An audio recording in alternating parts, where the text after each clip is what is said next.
The shuttle descended through a sky painted in soft turquoise, its reflection shimmering across endless waters below. Aurelia 9 looked like a dream world, coral reefs stretched for kilometers, sunlight cut glass-like patterns on the ocean, and massive floating platforms, arcologies of steel and glass, rose like islands of civilization from the tropical expanse. Commander Liora Vance stood rigid at the viewport, arms folded behind her back. The rest of the passengers pressed forward, marveling at the spectacle, but Liora's eyes were not softened by wonder. She had seen worlds burn in silence, heard ships creak before breaking under enemy fire. Beauty did not blind her, it warned her. The colony's main port spread out below, tiered promenades, marketplaces covered with bright awnings, gardens of imported earth flora set beside alien palms. It looked alive, yet something in the rhythm of the crowd made her shoulders tighten. The shuttle doors hissed open.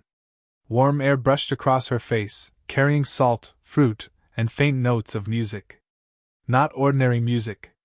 A continuous instrumental piece played from speakers hidden in towers and market stalls alike.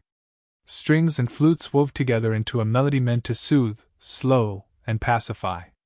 "Welcome to paradise," a dock officer said cheerfully, scanning her credentials. "Commander Vance, honored to host you." "Paradise," Liora repeated under her breath. She adjusted the strap of her duffel and stepped into the flow of civilians.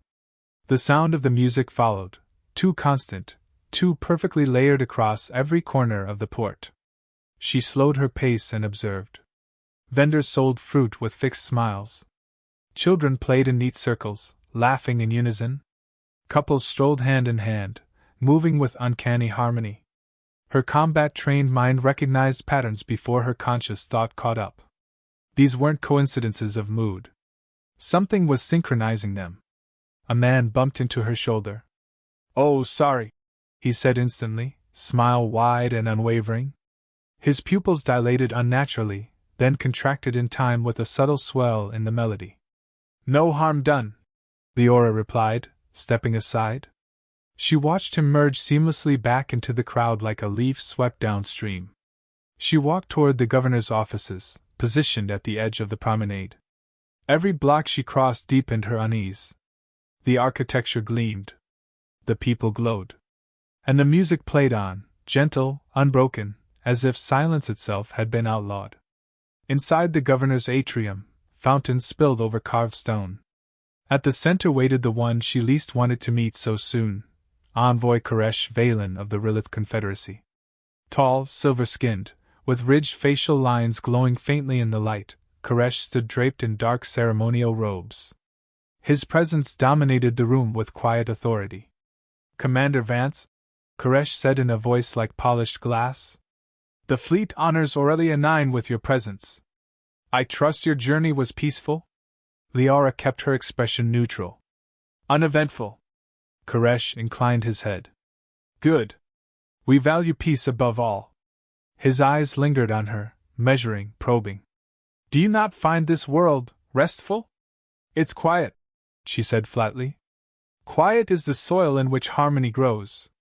He gestured toward the open windows where the music drifted in from the plaza.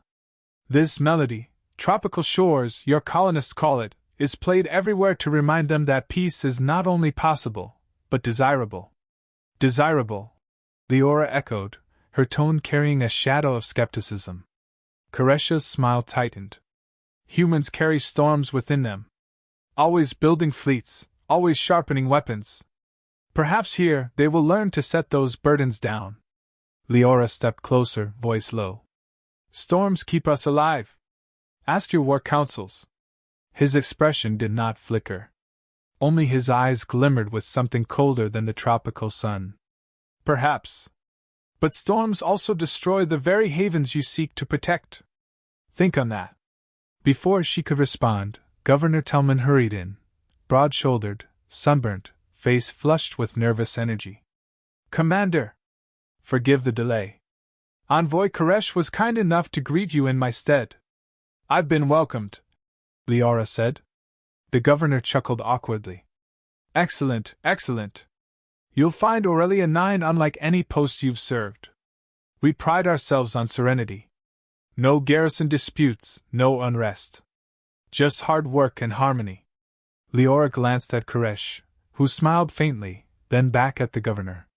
Serenity has its price. They led her to quarters within the administrative tower.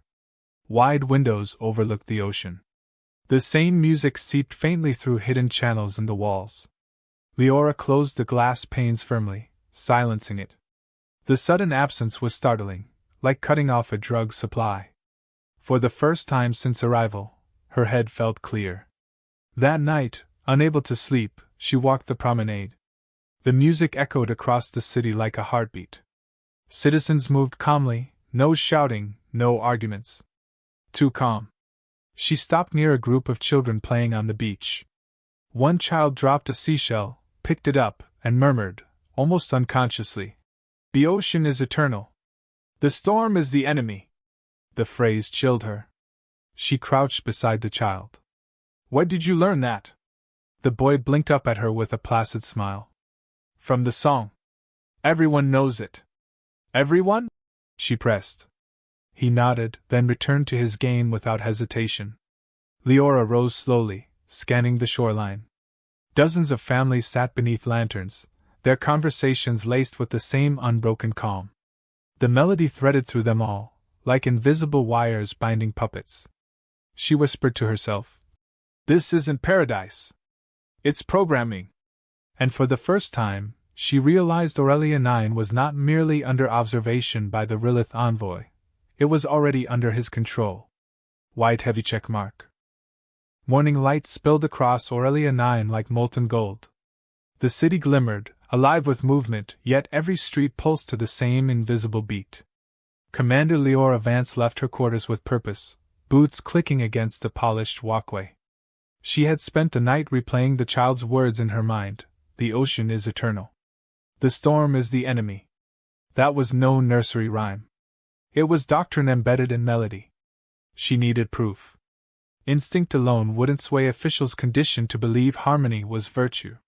Proof required science, and she knew exactly where to find it. Dr. Elias Havel's laboratory sat perched above the shoreline, a crescent of glass and steel facing the sea. Havel, a specialist in cognitive acoustics, had requested her protection years ago during a border skirmish. He owed her a favor, and she intended to collect. The lab doors parted with a whisper. Inside, equipment hummed and hollow screens glowed with waves of light and sound. Havel stood hunched over a console, hair untidy, his shirt stained with chemical splatters. He looked up, startled. "Commander Vance? I thought you were reassigned far from the front." "I was. Now I'm here," she said curtly. "And so is a problem." His brow furrowed. "What kind of problem?" She pointed to a speaker in the corner, softly playing the omnipresent tune. "That. Record it. Break it apart." Havel gave a confused laugh. "Music? Liora, the colony mandated it years ago. Mood regulation.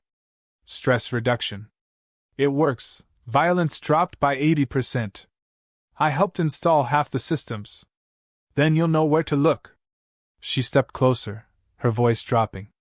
"Children are quoting phrases hidden in it. Phrases no human composer wrote." His smile faltered. "You're serious?" "Deadly." Reluctantly, he adjusted his console. Sound waves expanded into fractal diagrams, peaks and valleys pulsing in eerie harmony. "I'll strip the harmonics layer by layer. It might take time." "Do it," she said. Minutes stretched into hours. Liora paced the lab like a caged predator, eyes scanning every screen. Havel's fingers danced across controls, isolating frequencies, reversing tracks, magnifying waveforms. Finally, his face blanched. "There's an embedded subharmonic," he whispered. "Low enough most ears can't perceive directly, but the brain does. It stimulates compliance pathways, limbic triggers, decision-making centers. Subtle, but persistent." He expanded the visualization. Strings of data lined up like coded instructions. Phrases appeared in alien script, then translated through the console. "Peace is surrender. Surrender is freedom. Freedom is the storm. Liora clenched her jaw. Koresh. Havel looked sick. It's not music. It's indoctrination. Can you prove it to the governor? She asked. He hesitated. Yes. But if the colony council sees this, panic will spread. And Koresh has influence. He'll discredit me. Then we need more than data. We need witnesses. Before Havel could reply, the lab doors slid open. 2 men entered, colonists, broad-shouldered, expressions blank. Their eyes fixed on Liora. Commander Vance, one said evenly. You're not authorized to interfere with colony harmony protocols. Her hand brushed the grip of her sidearm. Who sent you? The council. The second answered, monotone. They request you cease disruptive behavior. Liora's instincts screamed. Their stance wasn't natural. Their voices carried the same rhythm as the music. She stepped between them and Havel. You can tell the council I'll speak with them myself. The men didn't move. One reached for her arm.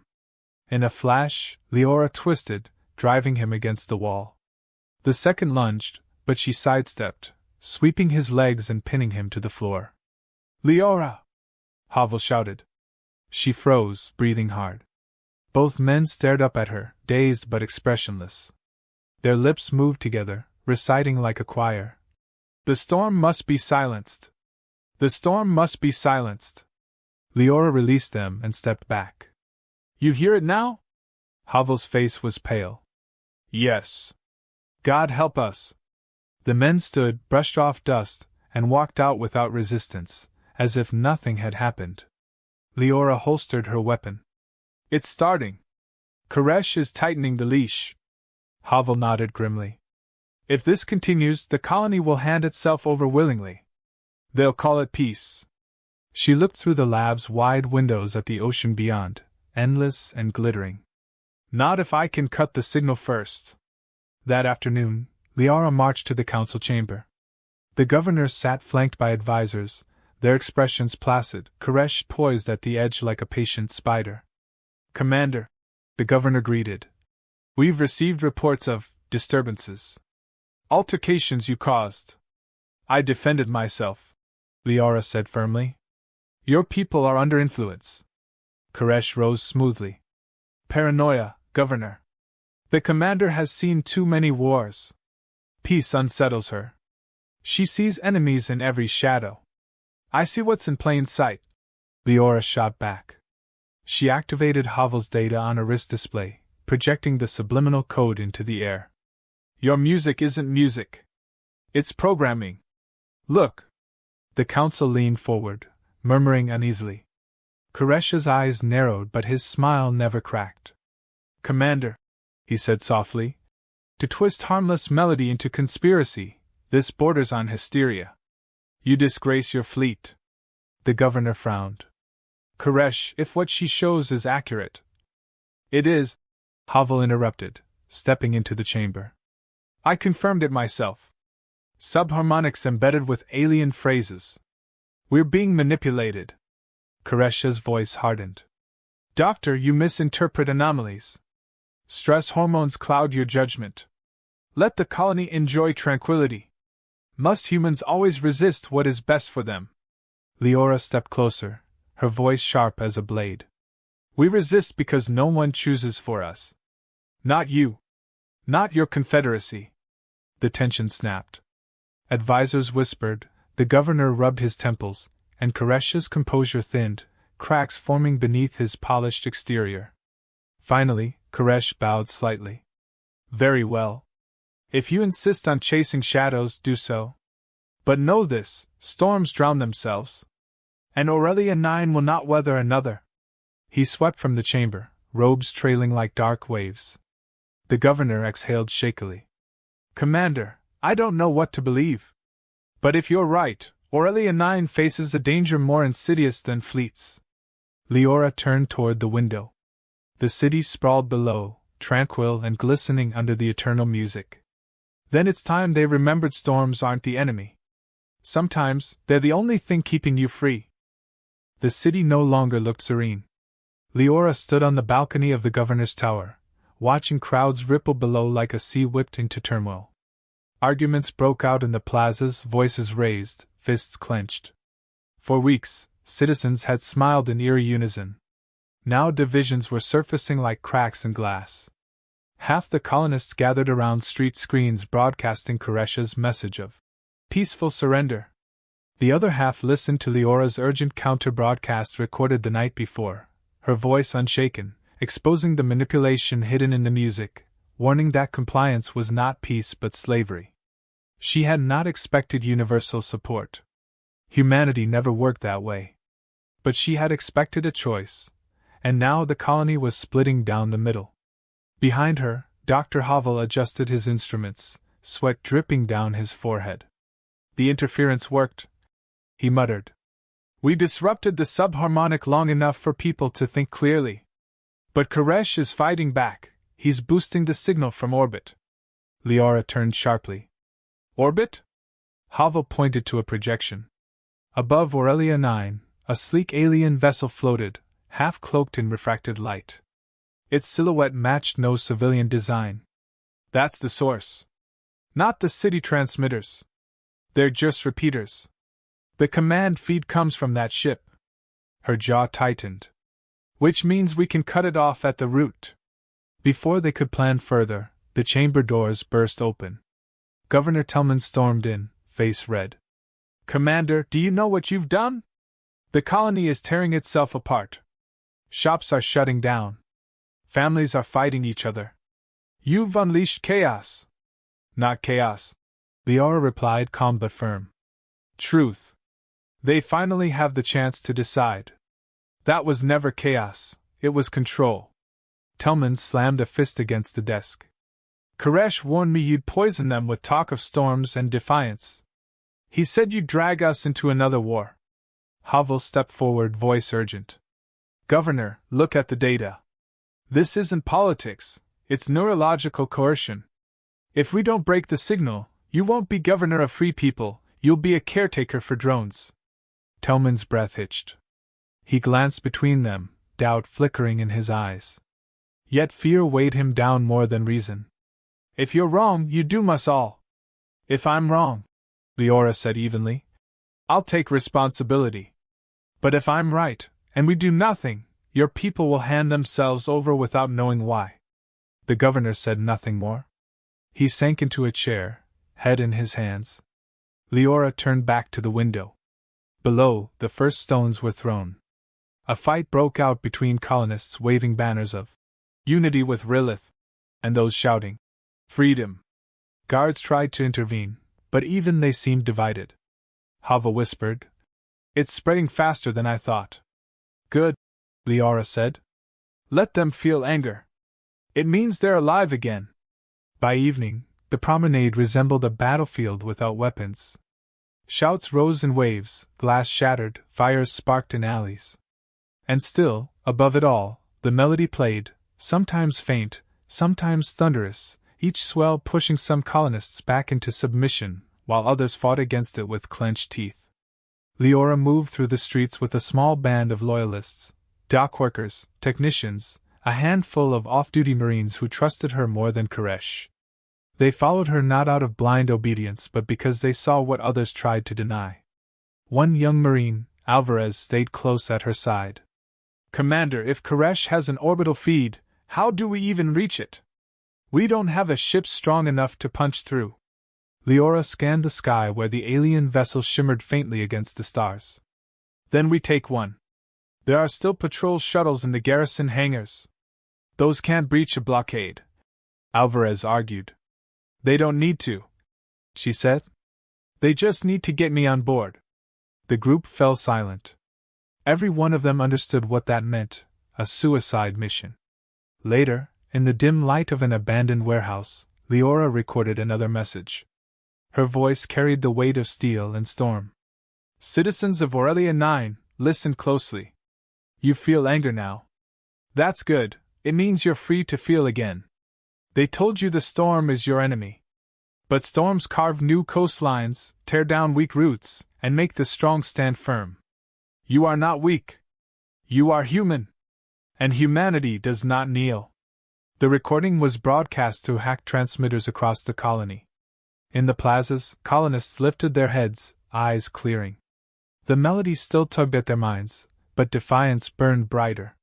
Clashes intensified. Koresh's agents in dark robes appeared among the crowds, urging surrender, but met fierce resistance. Koresh himself appeared on central screens, voice smooth as oil. "Humans of Aurelia 9, he said, silver eyes gleaming. "Why struggle? You came here for peace. Let me give it to you. Commander Vance would see you bleed again, fight again, die again. Do you not tire of endless storms? Choose rest. Choose calm."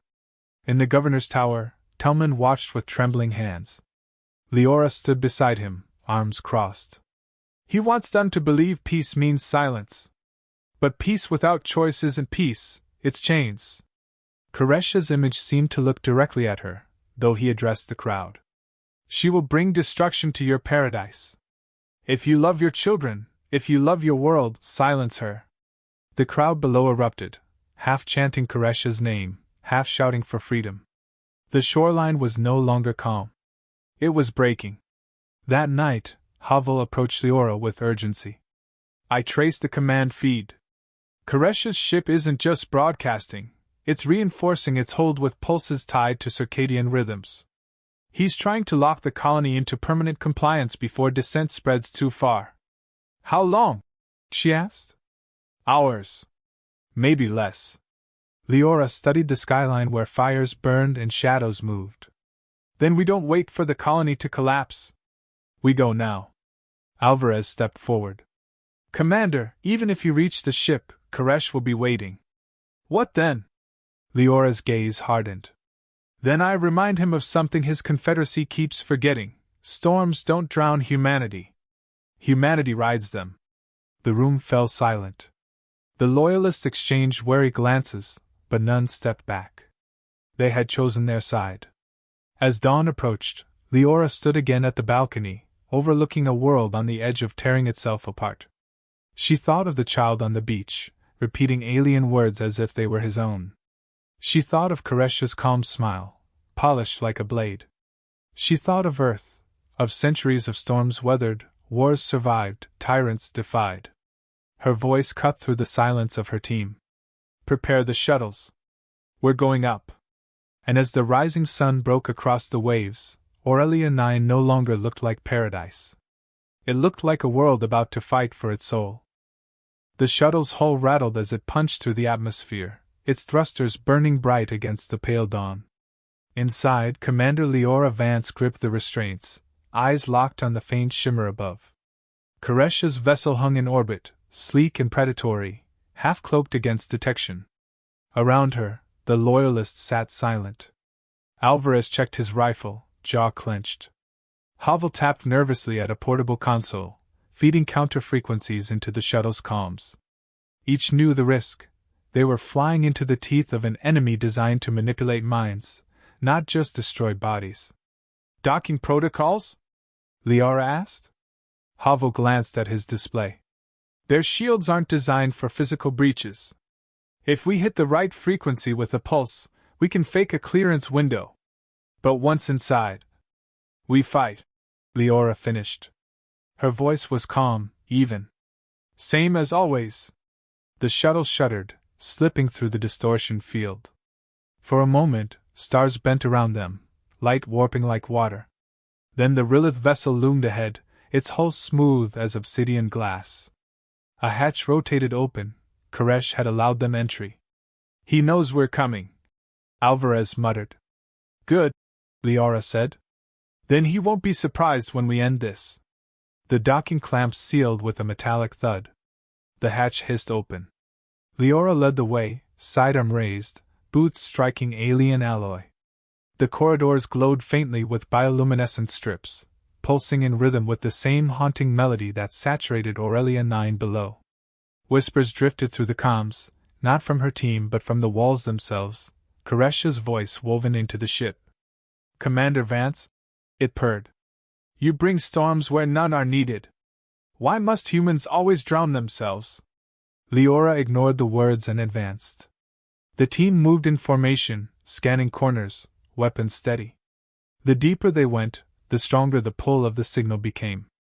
Alvarez faltered once, lowering his rifle, lips moving unconsciously. Peace is surrender. Liora gripped his shoulder hard, shaking him back. Stay with me, she ordered. His eyes cleared, sweat running down his temples. He nodded, ashamed but resolute. Finally, they reached the central chamber. A vast sphere stretched around them, walls alive with shifting light. At its core floated the transmitter, a crystalline lattice suspended in energy fields, pulsing with each note of tropical shores. And standing before it, serene as ever, was envoy Koresh. He spread his arms as if welcoming guests. You see, Commander? One song can accomplish what fleets never could. No bloodshed, no destruction. Just harmony. Is that not a greater victory? Liora stepped forward, gun raised. Harmony you forced. That's not peace, it's a prison. Koresh tilted his head. A prison without chains. A paradise without storms. Your people suffer because they cannot let go of conflict. I offer them release. Release? She gestured at the transmitter. You stole their will. You want them obedient, not at peace. His smile tightened. And you want them angry, restless, forever chasing storms. Which is more dangerous, Commander? My serenity or your chaos? Havel interjected, voice trembling but firm. Your signal overrides decision-making. That's not serenity. That's erasure. Koresh's gaze slid to him, cold and dismissive. And what are humans but dangerous impulses waiting to ignite? We curb them for their own safety, and for the galaxy's. Liora's eyes burned. We don't survive by being safe. We survive by choosing, even if the choice costs us everything. Koresh's expression hardened. Then you leave me no choice. The transmitter flared. Waves of sound crashed through the chamber. Liora staggered as the melody surged into her skull, whispering promises of rest, of letting go. Around her, loyalists cried out, some collapsing to their knees. Alvarez clutched his head, fighting against invisible chains. Koresh's voice layered over the music. Lay down your weapons! End the storm! Join paradise! Liora's vision blurred. Her hand trembled on her pistol. But deep within, she recalled battlefields drenched in fire, comrades who refused to kneel, the stubborn flame of humanity that endured when logic said it shouldn't. That flame roared now, drowning the music. Her voice cut through the chamber. You don't get it, Koresh. Storms don't end us. They make us. She raised her pistol and fired, not at him, but at the crystalline lattice. The shot cracked against the field, shattering one node. Sparks exploded, the melody faltered, and Koresh's composure snapped. No! He snarled, rushing forward. His hands glowed with energy, striking the floor in arcs of light. The chamber shook. Alvarez fired at the base of the lattice, hitting another node. The melody fractured further, its grip loosening. Loyalists screamed, but this time in defiance, not submission. Koresh lunged at Liora, claws flashing. She met him head-on, their bodies slamming against the platform.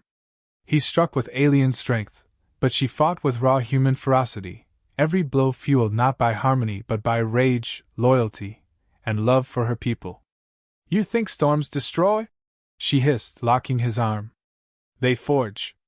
With a final surge, she drove him back against the transmitter. Havel shouted, Now! And unleashed a counter-frequency from his console. The crystal screamed, shattering into shards of light. The melody died. Silence flooded the chamber for the first time in years. Koresh fell to his knees, eyes wide with fury. You've doomed them. Without control, they'll tear themselves apart. Liora stood over him, chest heaving. Then they'll tear themselves apart free. That's the difference. She turned, helping Alvarez to his feet. Around them, the loyalists staggered upright, their eyes clear. On Aurelia 9 below, the effect was immediate. Colonists gasped as if waking from a dream. Some wept, others shouted, arguments igniting once more, but this time, They were real arguments, born of choice, not programming. The governor stood at his balcony, watching the chaos with tears streaming down his face. "They're free," he whispered. Back aboard the ruined chamber, Liora signaled her team. "We're done here. Let's go home." They dragged Koresh, defeated but unbroken, toward the shuttle. He spat words like venom. "This isn't over, Commander. The Confederacy will never stop. You can't hold storms forever." She glanced back at him, eyes like steel. "No, we ride them. That's what you never understood." Hours later, as the shuttle descended back toward Aurelia 9, the colony stretched below in 1,000 voices, angry, hopeful, frightened, alive. The music was gone. Only the ocean's roar remained. Alvarez leaned against his seat, exhausted. "What now, Commander?" Liora looked out over the waves, sun glittering on the horizon. "Now they decide what paradise means. Without strings. Without songs. Just choice." And as the shuttle touched down, she knew her place wasn't in distant fleets anymore. It was here, guarding the fragile, storm-born freedom of a world that had nearly forgotten itself. For paradise was not the absence of storms. It was surviving them together.